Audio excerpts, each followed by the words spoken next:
En el nombre del Padre, y del Hijo, y del Espíritu Santo. Amén. Ven Espíritu Santo, inflama nuestros corazones en la esencia redentora del corazón de Cristo, para que ofrezcamos de veras nuestras personas y obras en unión con Él por la redención del mundo. Señor mío y Dios mío Jesucristo, por el corazón inmaculado de María, me consagro a tu corazón y me ofrezco contigo al Padre en tu santo sacrificio del altar, con mi oración y mi trabajo, sufrimientos y alegrías de hoy, en reparación de nuestros pecados y para que venga a nosotros tu reino. Te pido en especial por el Papa y sus intenciones, por nuestro obispo y sus intenciones, por nuestro párroco y sus intenciones, por nuestro seminario y sus necesidades. Oh Señora mía, oh Madre mía, yo me ofrezco enteramente a vos, y en prueba de mi filial afecto os consagro en este día mis ojos, mis oídos, mi lengua, mi corazón, y una palabra a todo mi ser, ya que soy todo vuestro, oh Madre de bondad, guardadme y defendedme como cosa y posesión vuestra. Amén. Bueno, disculpad que al principio he tardado un poco en salir hoy, pero es que era porque estaba intentando encabezar bien o encuadrar bien el objetivo. Vamos a ver si es posible.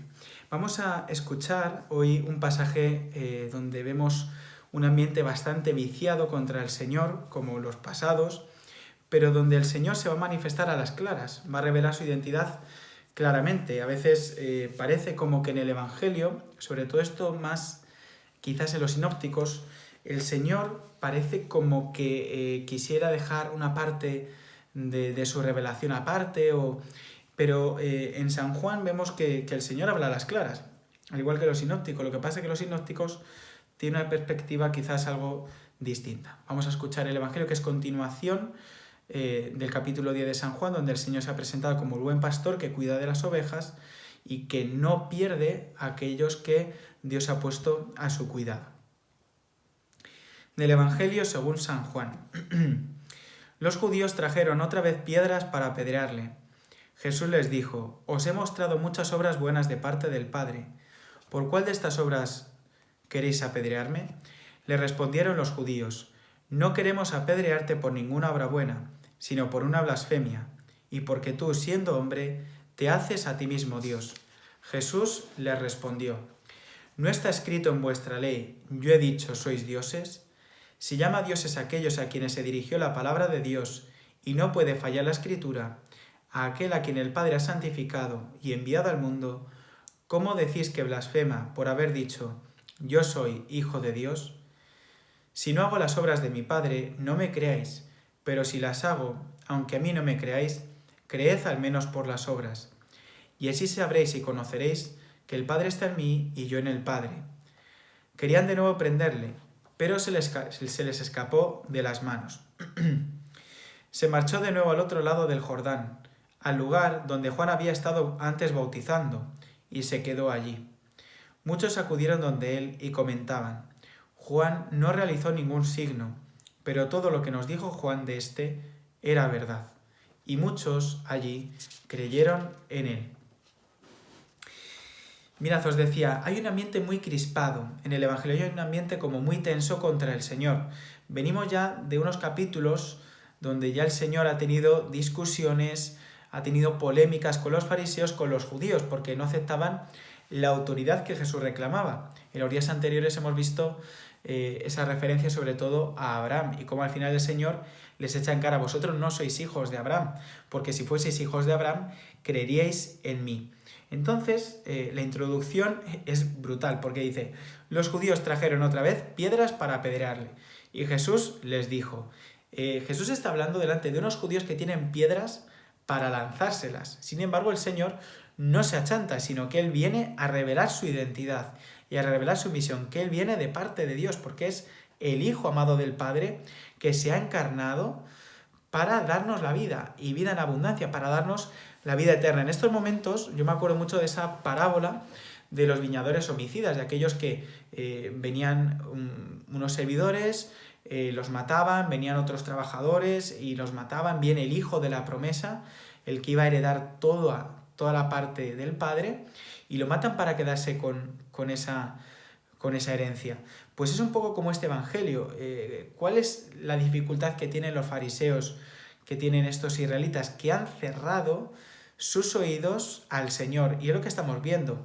justo estamos a punto de comenzar la Semana Santa y esto es significativo, porque para entrar en estos días santos tenemos que abrir el oído, tenemos que abrir el corazón para que Dios pase por nosotros, porque si no, la Semana Santa pasará, pero nosotros no pasaremos por la Semana Santa. Es el peligro de estos tiempos litúrgicos fuertes, que puede pasar la Cuaresma, pero si la Cuaresma no pasa por mí, entonces me da igual, lo mismo que la Navidad, lo mismo que el Adviento y lo mismo que el tiempo ordinario, cualquier sacramento que podemos vivir.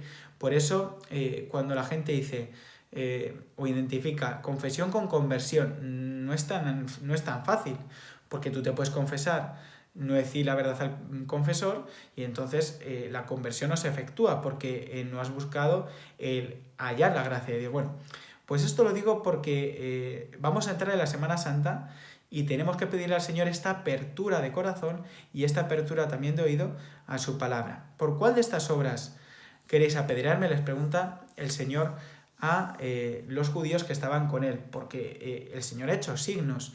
Todo aquello que anunciaban los profetas, que iba a hacer el futuro Mesías, el Señor lo ha ido haciendo.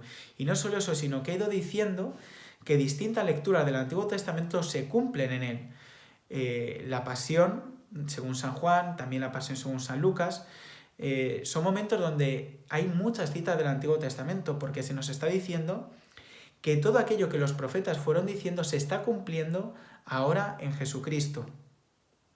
Porque las profecías tienen un sentido inmediato, que se cumple enseguida, pero tienen un significado pleno a la luz de Cristo, que es la llave de toda la Sagrada Escritura. Y el Señor les pregunta, ¿por cuál de estas obras queréis apedrearme? Porque he hecho obras buenas, he curado a los enfermos, he expulsado demonios, he hecho milagros naturales como la multiplicación de los panes y los peces, he caminado sobre las aguas. ¿Qué de malo he hecho para que queráis condenarme? Y evidentemente aquí va a aparecer la razón de fondo y la razón de peso. A veces, cuando en ciertas teologías o en ciertas presentaciones del Señor se nos ha querido vender que Él ha padecido porque era un revolucionario social, porque tenía en su grupo de discípulos a mujeres, porque pienso también en que Jesús es que fue su predicación una crítica contra toda la sociedad. No es entender, vuelve a leerte el Evangelio porque no has entendido de qué va esta historia. Es, en definitiva, recordar que el Señor ha venido a traernos vida eterna, como os decía antes. Y es que los judíos lo perciben. Por eso la condena de Jesús es la blasfemia, el ser igual a Dios, el hacerse uno con Dios. No queremos apedrearte por ninguna obra buena, sino por una blasfemia, porque tú, siendo hombre, te haces a ti mismo Dios. Claro, los fariseos, los judíos no son tontos. O sea, después de decirlo varias veces el Señor, perciben que la cosa va en serio. Al principio, en el discurso del pan de vida, la gente se marcha, pero parece que no hay como muchas reacciones en contra. Pero claro, según van avanzando los capítulos, se va notando que la gente se ha ido enterando de que Jesús se está igualando a Dios, se está diciendo que es el Hijo de Dios. Y entonces, o sea, es muy gracioso, porque el Señor utiliza un argumento rabínico. Alude a un acontecimiento del Antiguo Testamento. Dice, ¿no está escrito en vuestra ley, yo he dicho, dioses sois? Está haciendo referencia el Señor a que a los patriarcas se les llamaba dioses, en cuanto que, esto a los patriarcas y también a los jueces, en cuanto a que representaban la autoridad de Dios en medio del pueblo, y los jueces que juzgaban según la palabra de Dios, recibían la palabra de Dios, y entonces por eso podían aplicar un castigo o dar una norma concreta. Entonces, claro, el Señor está diciendo, en el Antiguo Testamento ya aparece este concepto de que sois dioses, y no es solamente que yo haya sido enviado para representar o para decir la palabra del Padre, es que yo soy esta palabra del Padre encarnada. Claro, es muy bonito porque el Señor está haciendo referencia a cómo durante el Antiguo Testamento se ha ido preparando su camino por muchos hombres que han hablado de parte de Dios, pero es que ahora mismo Dios ha hablado enviando a su verbo, a su logos, a su palabra. Y bueno, aquí ya dice el Señor, ¿no? Si no hago las obras de mi Padre, no me creéis, pero si las hago, aunque a mí no me creéis, creed al menos a las obras. Y entonces querían de nuevo prenderle, pero se les escapa de las manos. Todo lo contrario que él, que versículos antes, en el Evangelio que estaría justo previo al que hoy proclamamos, dice que las ovejas que se han puesto a su cuidado, ninguna se escapará de su mano. Y aquí vemos cómo Jesús, es gracioso y es curioso, o sea, este evangelio, cómo Jesús se escapa de sus manos también, o sea, todo lo contrario. Y vemos aquí gente sencilla que cuando Jesús pasa al otro lado del río Jordán, al lugar donde Juan había estado bautizando, hay gente sencilla que recuerda, actualiza la predicación de Juan el Bautista. Y ve a Jesús y dice, oye, Juan Bautista no hizo ningún signo. Sin embargo, todo lo que dijo se ha cumplido en Jesucristo. Gente sencilla que al ver a Jesús paseando por los lugares por donde Juan bautizaba y predicaba, se han dado cuenta de la verdad, y es que Jesucristo era el Mesías que estaban esperando. Por tanto, Jesús es el Mesías que estamos esperando en esta Semana Santa, porque tantas veces estamos deseando que lleguen estos días para descansar. Error, la Semana Santa no es para descansar. Si habéis pensado eso, os habéis equivocado funestamente, porque siempre es como los jóvenes, a mí me hace muchas gracias los jóvenes, porque voy a descansar esta Semana Santa. Mira, la Semana Santa no es para descansar. Si quieres, con mucho el lunes de Pascua puedes dormir algo, porque la Semana Santa es para acompañar al Señor, es para vivir junto a aquel que hemos esperado durante tanto tiempo. Como los israelitas durante tantos años en la celebración de la Pascua vivían en la espera de ese Cordero que les quitara de verdad todos los pecados. Por tanto, vivamos esperando a este Cordero, a este Mesías, y para celebrar con un corazón generoso la Semana Santa. Gloria al Padre, y al Hijo, y al Espíritu Santo, como era en el principio, ahora y siempre, por los siglos de los siglos. Amén. Sagrado Corazón de Jesús, en vos confío. Dulce Inmaculado Corazón de María, sé nuestra salvación. San José, ruega por nosotros. Y la bendición de Dios Todopoderoso, Padre, Hijo y Espíritu Santo, descienda sobre vosotros.